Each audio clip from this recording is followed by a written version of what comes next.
Imagine waking up one morning and discovering that everything that gave meaning to your life has disappeared. Not little by little, not with warnings. Everything, in a single day. Family, stability, health, hope. And to make matters worse, heaven seems to remain silent. This is the story of Job, a man whose faith was pushed to the limit and whose life continues to ask us an uncomfortable question. What remains of us when we lose everything? Job lived in the land of Uz. He was neither a king nor a prophet, but the Bible describes him as a blameless and upright man, one who feared God and turned away from evil. He had great wealth, a large family, and the respect of everyone.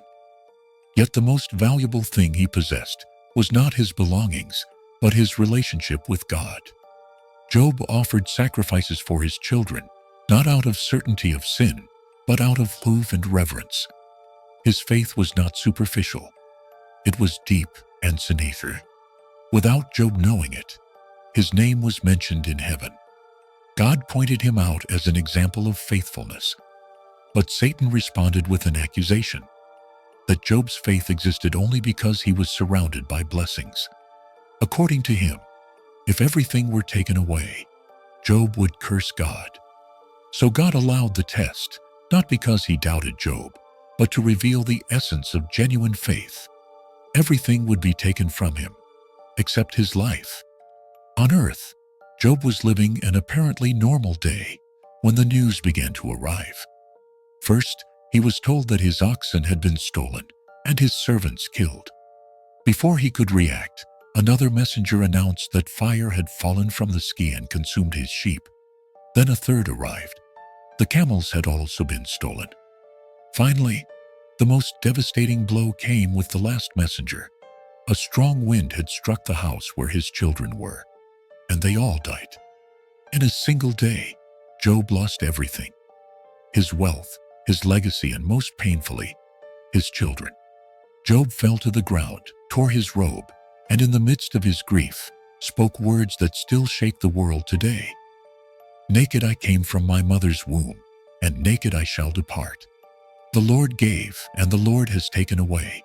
Blessed be the name of the Lord. Job suffered, wept, and was broken. But he did not curse God. However, the trial was not over. Satan appeared before God again and claimed that Job endured only because he still had his health. Then he was allowed to touch Job's body, so Job was covered with painful sores from head to toe. The pain was constant, unbearable. He sat among the ashes and scraped himself with a piece of broken pottery, trying to relieve his suffering. His wife, also shattered by tragedy, spoke words born of pain. Do you still maintain your integrity? Curse God and die. Job did not respond harshly, but he answered firmly, Shall we accept good from God and not trouble? Although he did not understand what was happening, he chose to continue trusting. 3 friends came to comfort him. When they saw him, they were so shocked that they remained silent for 7 days and 7 nights. But when they began to speak, comfort turned into judgment.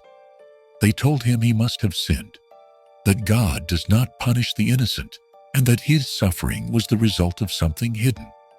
Job defended himself, wept, protested, and asked again and again why.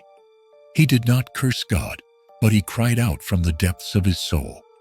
For a long time, heaven remained silent, until finally, God spoke from a whirlwind. He did not give explanations or justify the suffering. Instead, he asked questions that revealed his greatness and sovereignty. Where were you when I laid the foundations of the earth? Job then understood that not everything needs an explanation, and that there are moments when trust runs deeper than answers.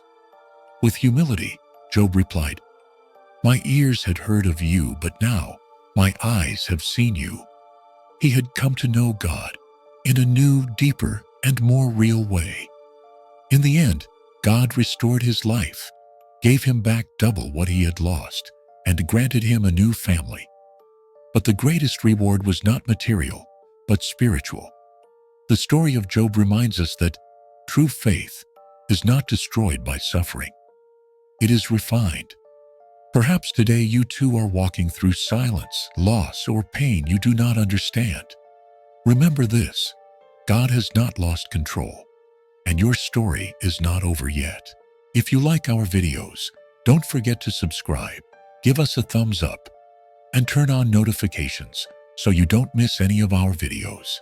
See you in the next video.